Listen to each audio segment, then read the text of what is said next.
مرحب مرحب يا رمضان ودع ودع يا كلمان مرحب مرحب يا رمضان ودع ودع يا كلمان الله دلكو توسو ددكينو هاغاغو ضرور نباددنا دوشينا كو هورتو مرحب مرحب يا رمضان ودع ودع يا كلمان ضيعنا دحيا لا ظروفها موقدا الله كدوونو دغالكي يا بوبكا مرحب مرحب يا رمضان ودع ودع يا كلمان دلوبيا دغالكو waxbay dumiyaan الله ضفيرا دغانka kasuuli مرحب مرحب يا رمضان ودع ودع يا كلمان dadkan ku dilaya hada dugsanayso aday doqoniimo dushaada ahaatay مرحب مرحب يا رمضان ودع ودع يا كلمان shaydaanka shakaalan shartiisa hijaaban xanuunka iyo shuushka allow naga shaafi مرحب مرحب يا رمضان ودع ودع يا كلمان baashaalkii kalamaan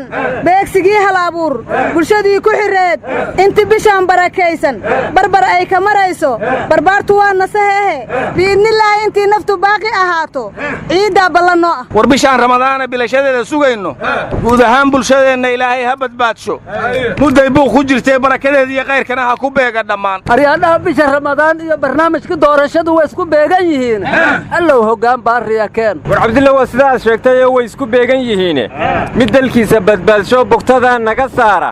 ilaah baan baryayaa ee baarlamaanku ha doorto warnimo meesha bugtaa isagay balbashaaye baarigiina abuurto noo bidhaami aqoonsi bisha waa ramadaane booboleetiyaan nahaye badaacadiina qaaliyas naqdi ilaahoona badbaadi bow war ilaahay walban baa lagu baryay anagu barordarsan saambuus bada aqoonsiga ay ku baayacdeen bishu waa rabadlaane abaartaan ba'aan ee geyigeena ku baahday baariyow ka dulqaad oo ummadan ka badbaadiyo barwaaqana si adiga boqorkii bil rabadlaangu bugtada dhahdaan yaal bilaahi rahmaanow bogaan burudadan ismari ayaamahan barakaysan iyo doorasha isku beegme baaqna waa dirayaa he bishu waa ramadaane ilaahay ka baqo waryaan been lagu dhaaran مرحب مرحب يا رمضان ودع ودع يا كلمان مرحب مرحب يا رمضان ودع ودع يا كلمان war kalamaanay bishaan rabadaan bisheedii kale sanad ka hor muqdisho rasaas iyo barakac iyo dagaal baa ka dhacay banduuqa la gamaay habeenkiina beledka waa la xiraay bal ayaduna waxay ka bilaabato sabab u ahaa ku darsi iyo doorasho iyo diiday iyo waa doonaya welina waxaad u qabtaa inaan damicii laga waantoobin marka waxaan ka digaynaa inaan ummadan dhibaato dambe lagu celin dalkana xasilooni doorasho iyo deganaansho siyaasadeed loo helo horaa waxaa loo yidhi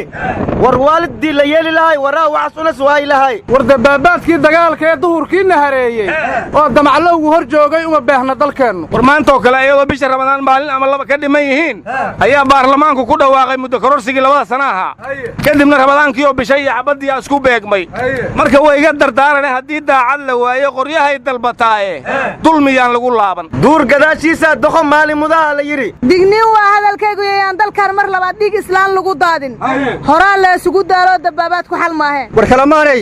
ra'iisul wasaare Rooble iyo madaxdii hore dalka oo ka qayb galay kulan lagu ducaynayay xildhibaan Aamin iyo dadka balowdana lagu laayay waxa uu yidhi xildhibaan Aamin iyo Ikraan isku gacan baad dishay waana nool yihiin dadkii ku bixiyay lacagta in la dilo aniga iyo madaxweyne Cali Guudlaaw markaan isku afgaranay in kursiga Aamina aan qofna loo xidhin lagu tartamo fariimahan jawaada la soo diray waxaana la yiri waa iska ka dhicinanay waxaad ka heshaad leedahay waxa maqli jiri abkay dool dilow dad nool masuudaha marka ra'iisul wasaariyi badii loo hanjiwooyo unuk intee joogna war kalamaanay qaalin irbaan hadaad qashaa qoor ku xiraayo quusaya war ala kulli xal Rooble wuxuu yiri baarlamaanka marka la dhaariya buriyo biyo loo kala baxaya war ma haysan ra'iisul wasaariyi hore Xasan Cali Khayre oo kulankii aaminay dadkii kale loogu ducaynay ka qayb galay wuxuu dalbaday in la cafiyo laakiin kollayba waxbuu ka falay wixii la falay waxa laga cafinaya gaar uma sheegin mira berda duuduuba loo liqaamiyo ka wada war cidii cafis rabta waxa laga cafinaya inay sheegto waa laga maarmaan laakiin adoo qarinaya dambiga aad rabtay in laga cafiyo hal ay cafiyo inaad dhahdaa cafis maaha war gabooso waxa lama socotide cafiskii alla sheegay shuruudu leeyahay kan isaga cafis siyaasadeed war waxaan maqli jiray macallimo waxaad fashaba fashaya waa in faatikum marka Khayre waranka la isku gilgilay hal iska cafiyo waa musharax madaxweyne war waxaan maqli jiray doraad dhiiranayda shalay diriicsanayda maantana ku daabarto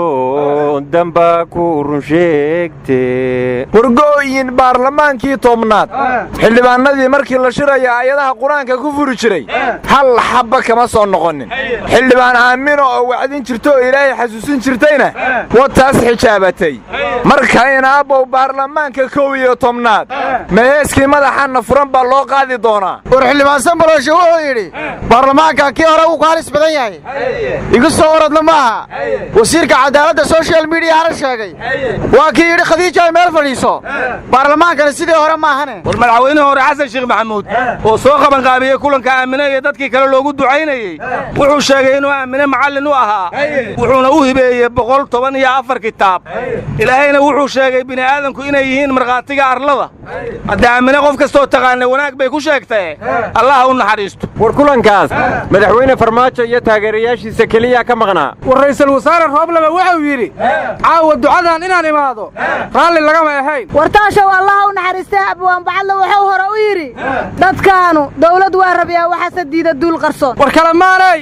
labada u daran ruux naxligu naaladii yahay nacab aan naxayn iyo nahabnaaxe kaligoode nacas nugulka dooxa jiro diidan noloshii wargooyin wuxuu Roobla la kulmay xog hayaashii labada aqal ee baarlamaanka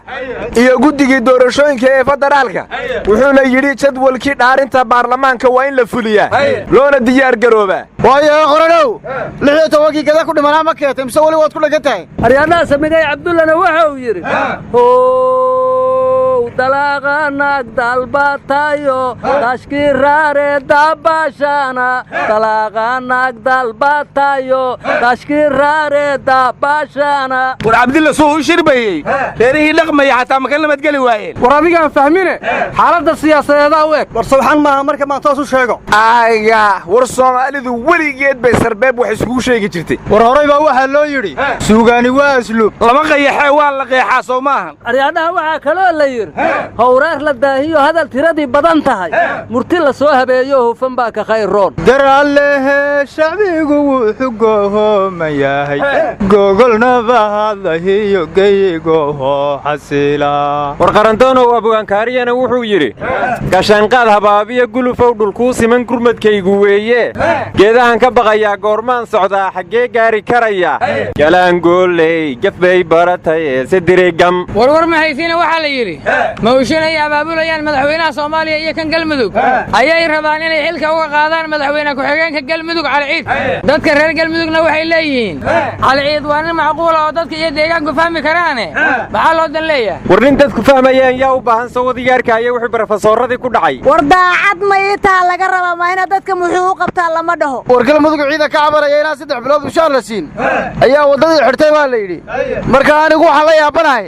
cidii maamulka wax ka tabanaysa ma shacabka ka arsata war Galmudug maxay Cumar guureeyay iyo taarduleed ku nacday war hadda miyaan lagu dhiyay wax qabad lama rabo ma maxkamad la saaro marka hadday wax qabad ku eedeysan yihiin war guura miyaan isxilqaaneedin war kala maanay haddii aan macnaha dawladnimo garan lahayn maanta Kenya kuma imaadsadeen madalan joognaaye imaarada muujeen awadnamana maageene Ingiriis macdarada berbera kuma mushaaxeene Faransiis maraakiibadaha kuma midhaafeene Chaynuhu malay kama gurteen kama macaasheene Talyaanigu malaayeen midkii doon ku soo maray isma soo mutuxiyeen walay wiil Maraykaniye maqaarsaar midku raba kursiga uma mataaleene mii kuma duqayeen mar dhexe maxasti hiiraane maclana kama gurteen mudug intay mooto kiciyaane ruush kama maqnaadeen xiriyahan magacu joogaaye militarigan muusanaamaya cunaya mirooga amiso mushaar kuma hesheen magac ilaahaye musafani mataal kama dhigteen madal dharaareeda maahmaa hindiya uma noqdeen magac xumaanteednu war qadar iyo Itoobiya la tiriyay ma sheegine maxay imaaraadka Kenya kugu diray war gabayada madaxweynaha lagu taageeray siyaasadda wadanka miyaad ka soo horjeedaa qaran dumisyo na taageer allahayo arinteenan kala taal ada toosin karaye warwar ma haysiina madaxweyne Deni siyaasiyiin badanaa ku dhaganaa la yidhi waxayna leeyihiin hadduu federaalka musharax madaxweyne u yahay xilka Puntland waa inuu iska casilo war wixii dastuurka ku qorra haddii laga tala baxay oo taliyaashii ciidanka maanta xildhibaano yihiin soo nin iyo taagtii maaha mayada sharci la ilaaliyaa maxaa laga rabaa Deni keligii war madaxweynihii Tunuusiya Fayz Ciid hadda ka hor waa kii ra'iisul wasaaraha iyo golaha wasiirada kala diray haddana baarlamaankii buu kala diray dadweynuhuna waxay ku bannaan baxayaan xorriyad baan u dagaalanay ee haddaa keligii taliyeenna qabsaday warawuwood lagub war ma haysaanee ururkii xorriyadda u dagaalamahaya ee oonalef etoobiya heshiiskii way nooga baxday bay dhaheen war madaxweyne farmaajo liiska argagixisada ma ka saaray horaa waxaa loo yidhi wayna waaxido waddankeenno samee nin walbo waddanka wax ku dhaama male warabwaanjeego waxaa kaloo la yidhi iyadoo waxqabad tamaniidoo tiigsa meel sare leh kuwuu shacabku taageeray ee taashka lagu boobay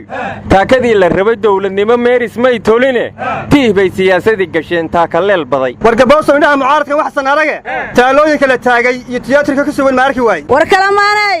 midka gacanta loo baasijee gooni lagu quudsho garbalweydka loo turi jiray ee gayaxda loo leexsho gaajo uma dulqaatee kulyom waa guryo gisum kuma qancayaya intii xaqa u soo gaartay haddii aabbahood iilkii galo wuxuu gacloodaaba gebigoodna xoolihii dhexlan loona kala gooyo mid walbana garaankow lahay gacanta loo saaro hadduu geel lahaa jira tolkii gaar u kala leexsho ninba qaarkii soo gaaro ou xero u gaadaanto iimaanka gaasiran dad bowbahoola geeyaaye gaajooday ee ii gargar waynu garannaaye gacandhaaf hadduu u yimaad waa gef iyo ciile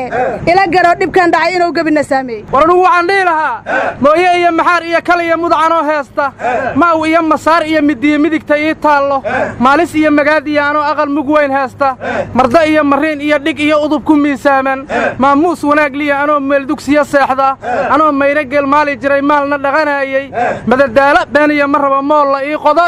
marti cayr u noqo ma anoo heesta mahaddaan marxab marxab yaa ramadaan wadac yaa kalamaan marxab marxab yaa ramadaan wadac